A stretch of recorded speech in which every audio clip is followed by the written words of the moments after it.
Fire is a beautiful thing, isn't it? I'm Toastmaster for members and most welcome guests. Fire is amazing. It is the one element whose mastery separates men from beast and made the whole building of modern civilization possible. But what is it exactly, in many ways? What is fire? Is it an element? No. Fire is just a simple chemical reaction. A chemical reaction between the fuel, the oxygen in the air that is split apart, that leads to products, combustion products. Water and carbon dioxide, the two products of combustion. Now, all of us in this room know a fair few things. Number one, fossil fuels are a finite resource. The more we burn, eventually we'll run out. Secondly, carbon dioxide is very bad because it leads to global warming. So, some people might be wondering, well, this reaction there is quite interesting, but why don't we actually run it in reverse? Why don't we take water, carbon dioxide, and make fuel instead? Is this some kind of magic? Is this even possible? You might be wondering. And the answer is, yes, it is possible. Yes, it is perfectly possible to burn the seeds and transform them from oceans of water into oceans of gasoline, diesel, or whatever you want with the right process. Now, where shall we start? And say, well, in order to have combustion happen, you need to split apart some oxygen. So do we have to split something apart this time? Just run this reaction in reverse? And the answer is yes. What we really have to split apart instead is hydrogen. You split apart hydrogen, combine it with the carbon dioxide, and you can make fuel. Methane, anything, you name it, you can make it. But therefore, in many ways, burning the seeds, transforming fossil fuel from a finite resource into an infinite resource, just requires carbon dioxide and a source of hydrogen. But where shall we get hydrogen from, you say? Do we just get it from the air? It's a gas, after all. There are three ways in which this can be done. Three different ways. The first one is so essential to life that without it, we would be dying. Photosynthesis, whereby plants transform light and using lights can split water apart into its component oxygen, that then goes into the atmosphere and that we breathe, and sugars and many other things that then become part of the food chain. But mankind, for all its ingenuity, for all its genius, for all its legion of scientists and engineers, has never been able to repeat that process so far. It is stuck on the drawing board. Research is proceeding apace, but we're still stuck on the drawing board. Second option. This time one has been done for over 2 centuries. Electrolysis. A small battery, like the one that would power your smartphone, is just enough to split water in very, very small quantities in a process called electrolysis. You can do that with a battery. Obviously, if you want to split water on a massive scale, you're going to need not just one, not just two, but zillions of batteries. A lot of electricity, in other words. If you get that electricity, you can do this. Third way, heat and chemistry. Chemistry is beautiful because, as Lavoisier said, nothing is lost, nothing is created, everything is transformed. And by running what in effect is a chemical engine that runs with chemical that regenerates themselves, you can start with water at the top and end up with your two desired product of oxygen and hydrogen at the bottom, with the contribution of a hell of a lot of heat. So, electricity and heat are all what we need. But where are we going to get the water from? Well, it's obvious really. We get that water from the sea. The seas that surround us contain all the water that we need to drive this process forward. But you say, well, hold on, Florian. What about the carbon dioxide? Where do we get this from? It's something we're breathing, aren't we? So we can just collect it from our mouths. Not quite. Concentration of carbon dioxide in the air are rising as we speak, but they are still way too low to make extraction on a commercial scale possible. Or the only way to actually make it on a large scale would be to have a gigantic collector that will occupy a lot of surface. So how can we square this up? Well, the good news is mankind already has this giant collector. 74% of the Earth's surface, the seas that surround us. As we are speaking, the seas are taking in some of the carbon dioxide that mankind is emitting and storing it within itself, which contribute to oceanification and many other things. But we can collect this carbon dioxide from the sea just by running a little bit of electricity through it, and then the whole thing bubbles through and is ready to be collected. So there you go. The seas that surround us contain everything we need to power modern civilization and to make fuel in abundance. Now hold on. We've got all ingredients, but what about this heat or electricity that I was talking about earlier? Where can we get it from? Many different ways are possible. If this country would be Australia or South Africa, the obvious one would be solar power on a gigantic scale. You could get a lot of electricity, so cheap that it would almost be free, and a lot of heat in the process. But this country is a bit rainy, it's a rainy island, so that option is not practicable. So what's the alternative?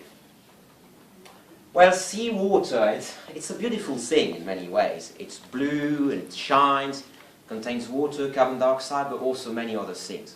Salt, but many other things as well. And one of them is the densest energy source known to mankind. Uranium. There is enough uranium in the sea to power mankind's need, not for millennia, not for million, but literally for eons of years, until the end of times. And if we extract this uranium from the sea and run it into advanced design of a nuclear reactor that use this uranium very efficiently, so efficiently in fact that it would be like eating a loaf of bread and not leaving any crumbs behind, so to speak, we can make this process happen. Now you might be saying, it all sounds fancy. Has this ever been done before? Kind of. Germany in World War II didn't have any petroleum. So what did? They started with carbon monoxide and hydrogen, and they actually made their petroleum that way. The South African, their apartheid, their sanction, same process. But no one has pushed the logic further with carbon dioxide and water until the present day. US Navy, they've started looking at it. And what's their conclusion? That this process could make fuel so cheap, that we'd be better off leaving it in the ground and manufacturing it on a massive scale instead by literally burning the seas. There you go, the seas.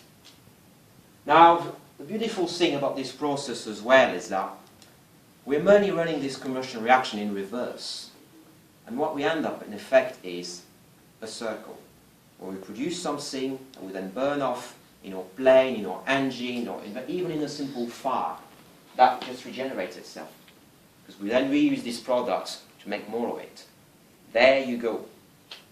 A new era of untold prosperity of abundance, simply by burning the seas, with a nuclear or a solar match, depending on your preference or depending on what's cheapest.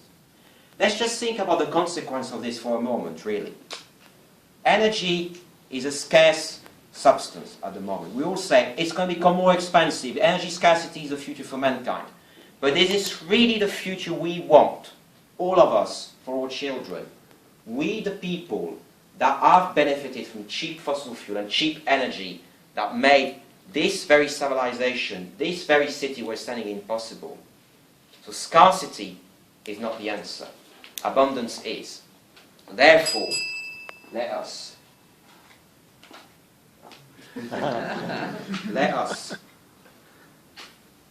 set the seas ablaze. Ooh.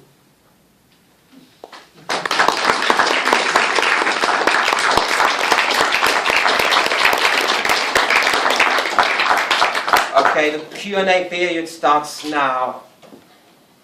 And, okay, questions?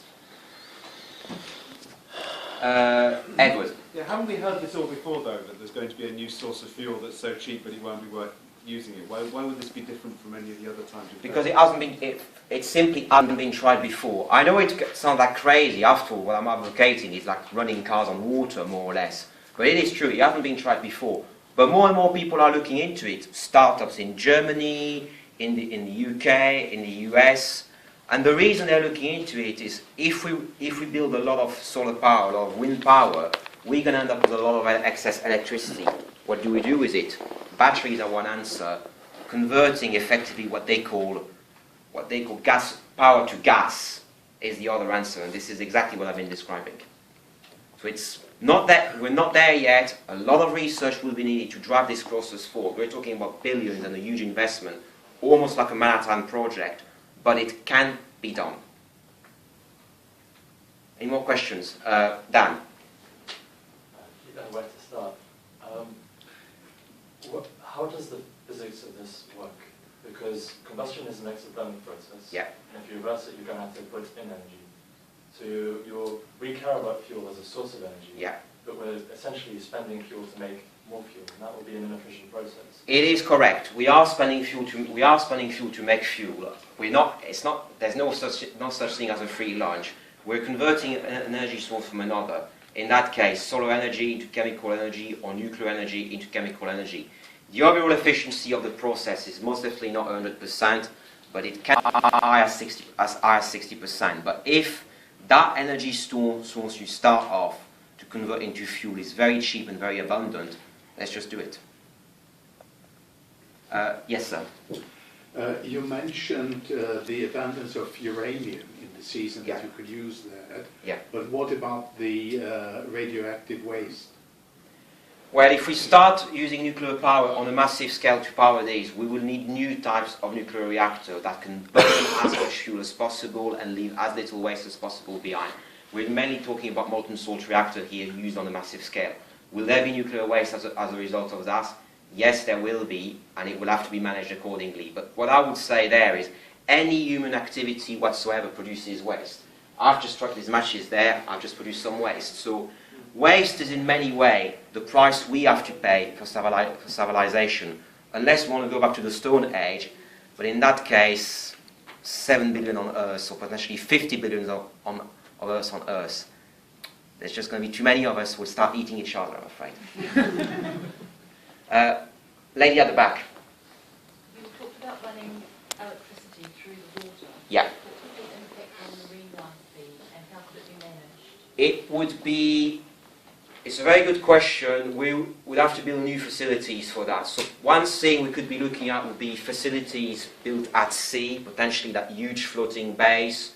One part of it would be collecting the uranium. For the other bit, seawater would be pumped through and the current runs through to extract the carbon dioxide that could then be piped in pipeline over ground.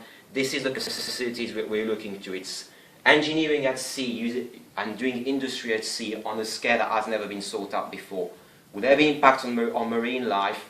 Well, the interesting thing with the whole idea of collecting uranium from seawater is some of the collection devices that have been invented are so friendly to marine life that they just started laying their eggs on it, apparently. Some more questions, please.